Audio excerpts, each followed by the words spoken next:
Napoleon is one of my most anticipated movies of 2023. I'm a big fan of historical dramas, and whilst a lot of them don't have a lot of historical accuracy, I think the scope and spectacle of historical epics just stand out to me to be very cinematic.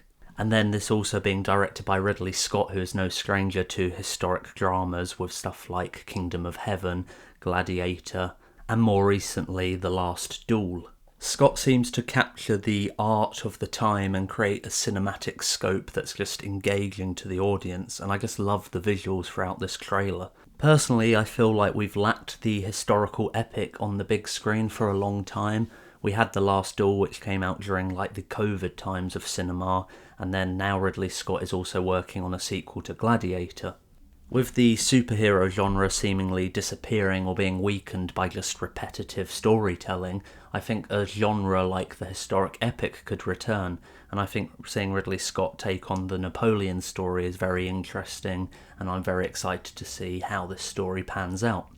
And then when you throw in someone as such high calibre in the acting world as Joaquin Phoenix to play the role, I think you're in sure to have a win on your hands. It is somewhat a shame that Ridley Scott had to go to Apple TV in order to get funding for this project, because I don't think studios were happy enough to invest in a big budget historical epic over the last few years. As I said, I think that could change after the next few months, as we can see what's going on with the writers' strike and now the actors' strike. We might see a new renaissance in Hollywood, and I would like to see a return to sort of the mid-level and higher mid-level budgets that something like a historical epic could get. And personally, I think this film could be the start of that.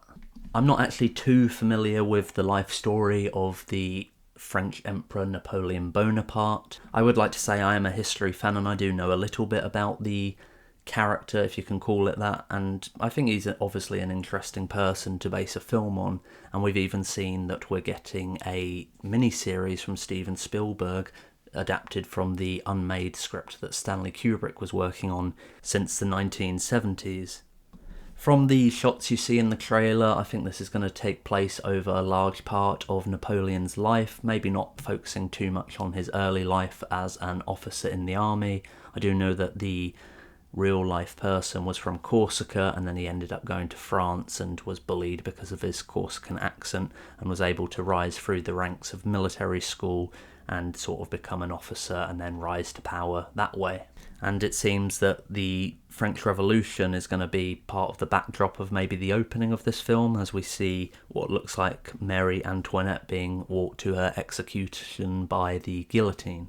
And from the synopsis of this movie, it looks like his wife Josephine, Empress Josephine, played by Vanessa Kirby in this movie, is going to play an integral role into the telling of the story, saying like a lot of the events are going to be told through her eyes. And I think that might disappoint a few people because they kind of want this to be focused on the titular character, but I kind of think it'll only be like a perspective to sort of give the overview of the story and contextualize how the world sees the character rather than be like this Josephine movie. Throughout the trailer we see that Joaquin Phoenix's Napoleon is taking on battles in combat. You know, he's riding the horses into battle, the cavalry charge, he's ordering cannons being shot, and it also looks like he's climbing the wall at one point, going into battle. But from my understanding and having watched some other videos, he was just an officer, so he probably wouldn't have been on the front lines or charging into battle leading a cavalry charge. I could be wrong. If you know anything about Napoleon, let me know in the comments below. But with historical dramas and the historical epics we have in cinema, they're going to take some creative liberties, and obviously it's not going to go for complete historic accuracy.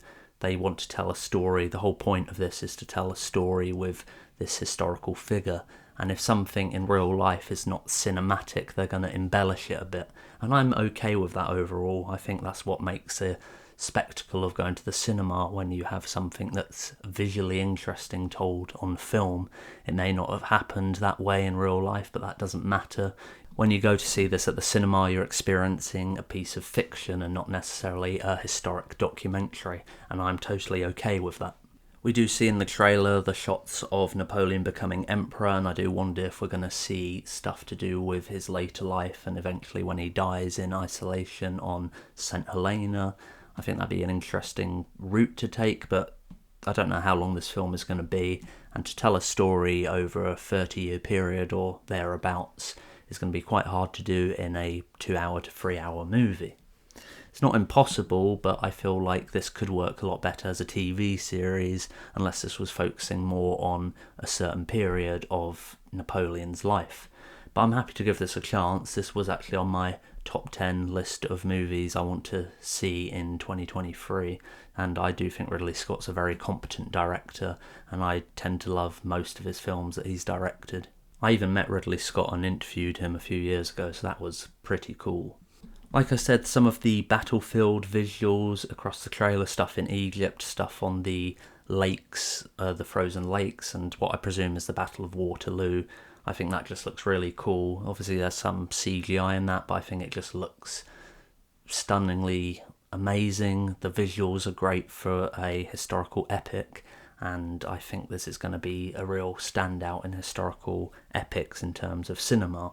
And with what's going on, as I mentioned earlier, about like the fall of superhero movies, maybe the historical epic could come in and sort of take the place in that genre, similar to how westerns were the most popular films being made in the 50s and 60s. And this film does have a big budget. It seems that it's got a budget of around 100 million. Ridley Scott does have a tendency to come in under budget and ahead of schedule, and I think that's probably the case here, although this film seemingly got delayed for quite some time. I don't know if that was to do with the COVID pandemic and how they were filming that, or they weren't happy with how the film turned out and they were doing reshoots and rewrites, but we'll have to wait and see how the film turns out. An 100 million budget, but the fact that it's being produced by Apple and distributed by Sony might not be as big a deal for it to make lots of money at the box office. And you know, these type of films, they don't really make huge numbers at the box office, and with a film that's got 100 million budget, you want to kind of make around 300 million for it to break even after the marketing budget. But as this is being co-produced by Apple, who want it for their streaming service, that might be less of an issue. So it could come in at around 150 to 200 million and still be somewhat successful. And then it could also get acclaim from the Academy Awards and the Golden Globes and the BAFTAs and other esteemed award shows. And, you know, some films don't do that well financially, but then they get recognition for how well they've done and the critical acclaim. So that could be the case with this, even if it isn't able to make back its massive budget. But I'm sure it will. I think this sort of film will gather an audience, but you know, this film is never going to go and make $1 billion at the global box office. It's just beyond audiences at this time to look at a film like this and make it that successful. Like many people keep saying, a film that's going to make $1 billion at the box office has to appeal to a very broad audience. That's why a lot of animated films or comic book movies tend to do very well, because they appeal to people of all ages and they aren't focused in on one thing that is going to isolate other people. Overall, I'm happy with how the trailer turned out, and we've got till Thanksgiving for this movie to come out in cinemas exclusively, and then it will show up on the Apple streaming service, and I will hopefully see this in the cinema when it comes out. That's it for my video on the trailer of Napoleon. I'd love to hear your thoughts in the comments below. Please give this video a like, subscribe if you haven't already, and make sure to click the bell icon to receive notifications for all of my videos. That's it for now. Thanks for tuning in.